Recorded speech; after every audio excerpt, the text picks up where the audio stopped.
Good morning po sa inyong lahat. Isang mapagpalang umaga po sa inyong lahat. Sana naman pong bagong araw para pag-aralan po natin ang salita ng Panginoon, no? Ang pag-aaralan po natin ngayon ay magagaling po sa ikalawang Timoteo chapter 1 verse 7. Pero bago po ang lahat, tayo po'y manalangin. Panginoon, maraming salamat po sa umagang ito. Salamat, Panginoon, sa inyong kabutihan sa bawat isa. Salamat, Lord, na dahil wala pong kupas ang inyong pagmamahal. And Lord, sa aming pag-aaral ngayong umagang to, tulungan niyo po ang aming mga puso na buksan at talagang buksan namin ang aming isipan upang may apply po namin sa araw-araw naming buhay ang inyong salita. Salamat, Panginoon, sa pangalan ni Jesus. Amen and amen, no? Ang salita po na pag-aaralan natin ay manggagaling po ulit sa ikalawang Timoteo chapter 1 verse 7. Sabi po dito, sapagkat hindi tayo binigyan ng Diyos ng spirito ng kaduwagan, kung hindi spirito ng kapangyarihan, pag-ibig at disiplina sa sarili. May tanong po ako sa inyo. Question ko po, kayo po ba'y matatakotin? Kayo po ba'y walang pag-ibig o walang disiplina?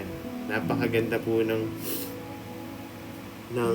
ibinigay po sa atin ng Panginoon dahil binigyan niya binigyan niya po tayo ng tapang, binigyan niya rin po tayo ng spirito ng kapangyarihan ng pag-ibig at disiplina.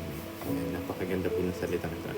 Napansin niyo na po ba kung paano ang takot at kaba ang pumipigil sa atin na gawin ang dapat nating mga gawin, no? Madalas nating iniisip baka magkamali tayo. Hindi tayo sapat. Pero yun na nga po ang paalala po sa atin ng ikalawang Timoteo chapter 1 na hindi kaduwagan ang spiritong ibinigay sa atin ng Diyos, no? Ang title po ng pag-aaralan natin dito ay Espiritu ng Tapang at Pag-ibig. Sabi po dito, ang Diyos ay nagbigay sa atin ng kapangyarihan ng pag-ibig at disiplina sa sarili, no? Ang kapangyarihan niya ay nagbibigay ng tapang para harapin natin ang anumang hamon sa ating buhay. Ang kanyang pag-ibig ang tumutulong sa atin upang magmahal, magpatawad at umunawa sa iba o ng iba. At ang disiplina sa sarili ay nagpapatibay sa atin na piliin ang tama kahit mahirap. Sa bawat araw, ito ang ating lakas na ang Diyos mismo ang gumagabay sa atin. Napakahirap po magkaroon ng disiplina sa sarili, no?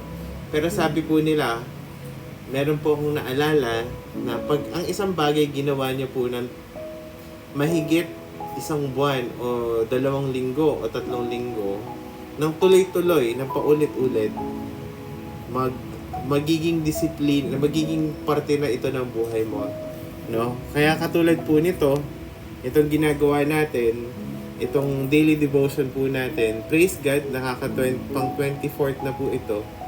Kaya I'm praying na magtuloy-tuloy po ito hanggang sa susunod na mga buwan, upang maging maayos na disiplina na maging parte na ito ng routine ko na mag-record ng daily devotion, no? Purihin ang Panginoon sa kapangyarihan niya at lakas na ibinibigay sa akin na nakakapag-share po ako kahit sa pamamagitan ng maiksing oras na ito, no? Mga tanong po na pwede po nating pag-reflectan ngayong araw na to. Ano ang mga sitwasyon ngayon sa buhay mo na kailangang mas mabigyan pansin ang kapangyarihan ng pag-ibig at disiplina sa sarili, no? Isipin niyo po 'yon. Yung disiplina po ba, ay yung kailangan po ba, magagalitin po ba kayo? Baka kailangan niyo pong i-practice yung pag-ibig sa part na 'yon, no? Mabilis ba uminit ng ulo niyo? Baka kailangan yung magkaroon ng disiplina pagdating sa ganung bagay, no? Kayo ngayong umagang punto, mag-reflect po tayo dito at ipanalangin po natin sa Panginoon yung mga bagay na kailangan natin isuko sa Kanya, no?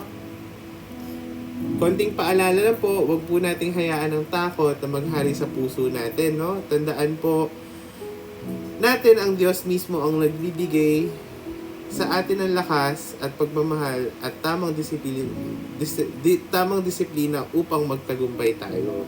Kaya ngayong araw po to, gabayan nga nawa tayo ng Panginoon at patuloy po natin siyang isama sa lahat ng bagay na ginagawa natin, no?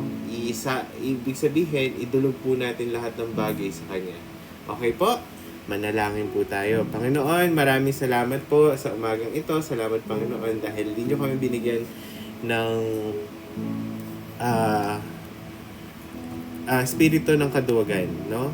Salamat, Panginoon, dahil binigyan niyo po kami ng espiritong katapangan na harapin po ang araw pong ito o susunod na mga araw. Salamat din po, Panginoon, dahil binigyan niyo kami ng kapangyarihan na umibig at magkaroon ng disiplina. Nagmumula po sa inyo. Tulungan niyo po kami na gamitin ito sa bawat desisyon namin at hamon ng araw namin ngayon at sa susunod pa pong mga araw o kahit saang bagay po, Panginoon. Kaya, Panginoon, nagpapasalamat kami dahil alam namin na kasama namin kayo. Salamat, Panginoon, sa pangalan ng Panginoong Jesucristo. Amen and amen. No? Maraming salamat po sa pakikinig. Kita-kita po tayo mamayang gabi. God bless you po.